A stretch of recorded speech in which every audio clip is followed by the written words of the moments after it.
Hi, my name's Robert, and welcome to the video series where we are transforming my friend John's 1997 Volvo 850R.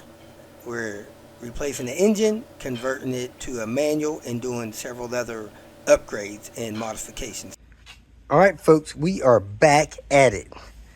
We have come to the conclusion that this point of this shifter, which is laying in neutral, would be better served on the inside if it was here.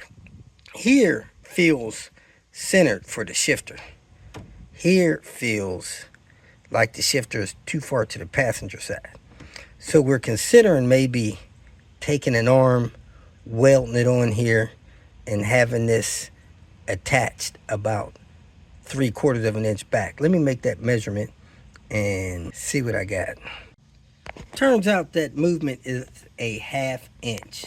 So if this cable was either a 1/2 inch longer or this connection was a 1/2 inch further back, we'd be good to go. It would feel nice and natural. I thought about re-drilling that pin, but that pin doesn't move enough to matter, and I don't know if that'll put any kind of stress or bind on the movement of the cable.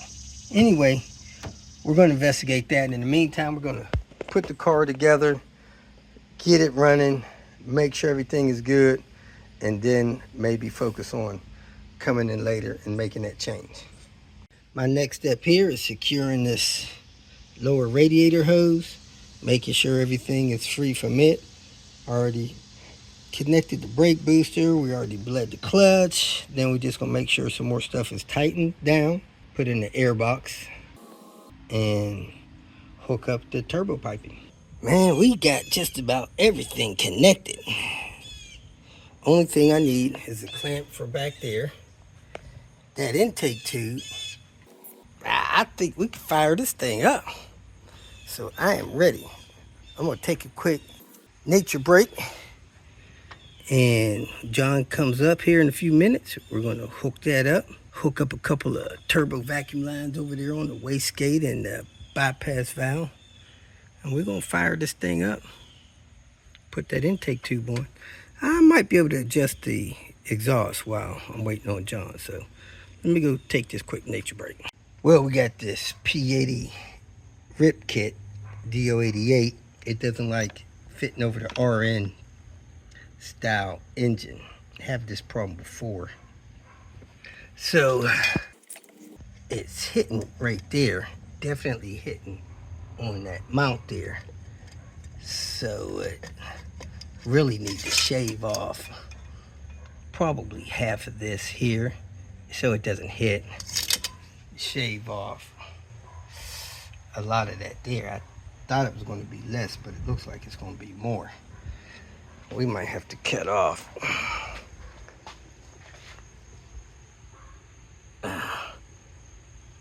cut this down here and down here. Let me draw a line. Couple more mods. We got the 960 MAF, and to get the air box to go in, clock this thing the way we needed to, we needed to cut this tab off of the bottom side because it was hitting the air box. Another thing we did, we have a 850, so we didn't need this, so we put an elbow port in there. We got the tube down there, and it does close down on the turbo, but our OTE pipe was hitting the back of this torque mount and the edge of that head. So we modified that, unfortunately, or you got to get the special tube and maybe OTE pipe to go over your RN engine when you're dealing with this 850.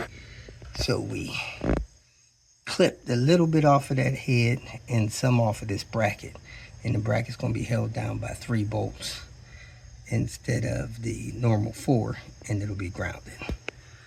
And we're just about done here. This bolts on to the side of the engine here. Some of your vacuum and your wire harness on your RN engine is attached to it to the side of the mount plate, and we needed to move that because we didn't have the room for our DO88 large intake with that there. So then there's that. The dipstick would not bolt to the bottom of the intake manifold, so we're going to try to desolder that off of the tube, see if we can move it in the right position. Getting ready to tighten up this bolt here. Got the intake tube in, almost connected. Got to hook up that blue vacuum. We added oil, liquid moly to the engine. Getting ready to add power steering fluid and coolant, and then we'll be ready to rock and roll. We have adjusted the exhaust as best we could. We got it about a 1/2 inch off the center support. But back here, the exhaust comes over the rear suspension on an angle. And the angle is going from the passenger side on back over to the driver's side. Now the original exhaust, it appears, went straight over the suspension, and this went on an angle. And that angle is causing it to touch the frame of the car up there. It'd have been better if that would have came straight back. And the muffler is touching the bottom of the car here because this is a SRV 70 exhaust. And it looks like the exhaust is touching the bottom of the bumper, which we don't want because we don't want it melting the bumper. And it looks like it's about a 1/2 inch more to the passenger side than it is driver's side, but that could be because of the hangers. So the exhaust is probably going to be professionally adjusted. But we're going to drop this car on the ground, torque down the wheels, and flash this tune. I was able to maneuver the exhaust around a little bit. Looks like I got it off the bumper and centered. So that's a good thing. Folks, we are pretty much ready. We don't have all the timing belt cover on, fuel injector cover on, but everything else is connected to where we can crank this thing till we build oil pressure to protect that turbo, and then hook up our ignition system and fuel system, get that relay unplugged, and fire this thing up. So John, with no further ado, start cranking until your low oil pressure light goes out. Let's see if the low oil pressure light goes out. Yeah, let's see if these gauges do anything. Make sure it's in neutral. Of course. It's in neutral. Right. Parking brake is set. Turn the key on, see what happens. Hey, we got action on gauges. Okay, I can't really see. I'm waiting for the low oil pressure light to go out. Yeah, so when you're cranking, you'll have a low oil pressure light, which is this one right here. Yeah, the genie in the bottle. So crank? Yeah, go ahead.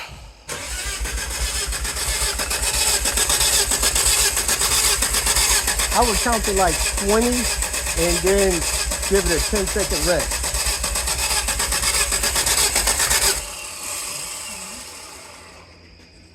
All right, is the key on? The key is off right now. All right, turn the key on, make sure that your RPM doesn't go up. Why don't you have no instruments? Turn the parking lights on. I say the dome light's busted. Okay. Now do what? The ECU is in the proper position, because if it wasn't, you would have 700 RPMs indication right now. Okay. Okay. So you could turn the headlights off and go ahead and crank that thing again for 20 seconds or until your low oil pressure light goes out.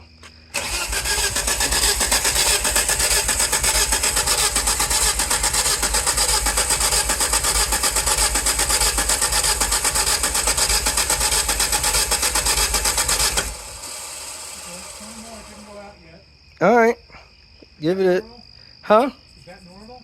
Yeah, sometimes it takes a minute or so. Okay.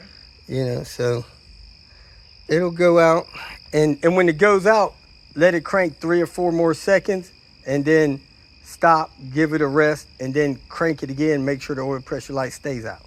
Okay, it's been 10 seconds, don't you think? All right, go ahead.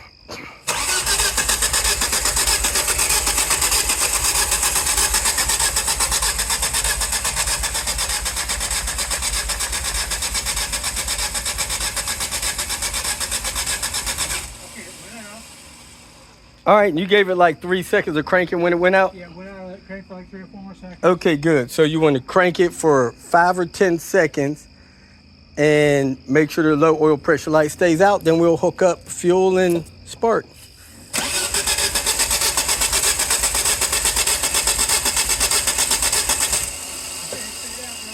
Okay, you want to flash this tune first? If that's the order of operations, absolutely. Yeah, let's go ahead and flash the tune first. We got flashing completed. Time to go racing. So we're going to plug in the COP, plug in the fan, turn the ignition off before we do that, and then we're going to switch the ECU switch to run, and then prime the fuel system and try to start the car. Yep.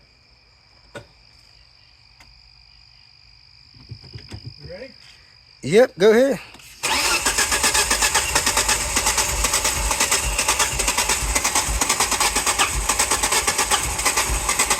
All right, hold on. Give it a rest for a second. Let me check, make sure ain't nothing leaking under the car.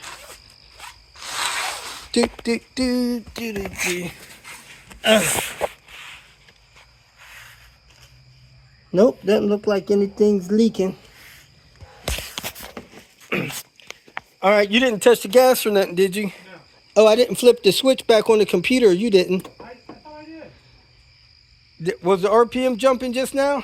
I can't see because there's no light in here. All right, go ahead, turn your parking lights on and try to start it.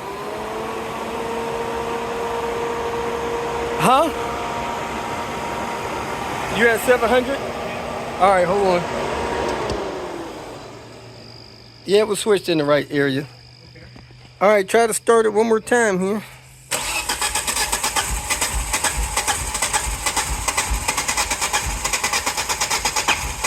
All right, hold on, John. It sounds like you have lawnmower syndrome. You think? So hold the gas all the way down and try to start it this time. All right. Hold the gas down, try to start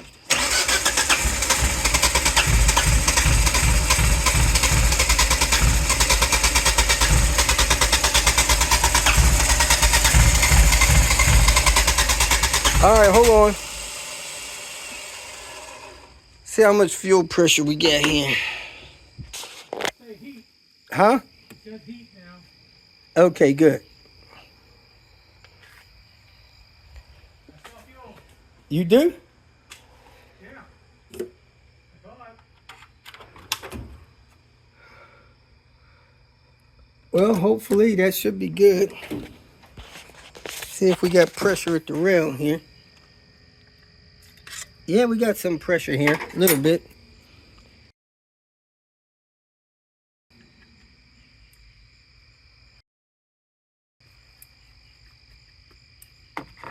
Hold on, I hear something clicking.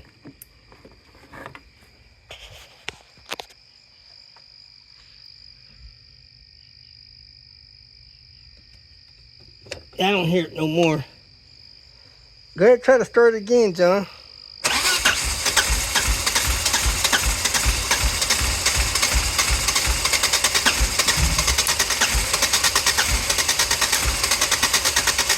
All right, hold on. All right, we got to see what we're missing. We're missing something. We're missing spark or fuel or... Yeah, we know we got fuel. Well, we got fuel at the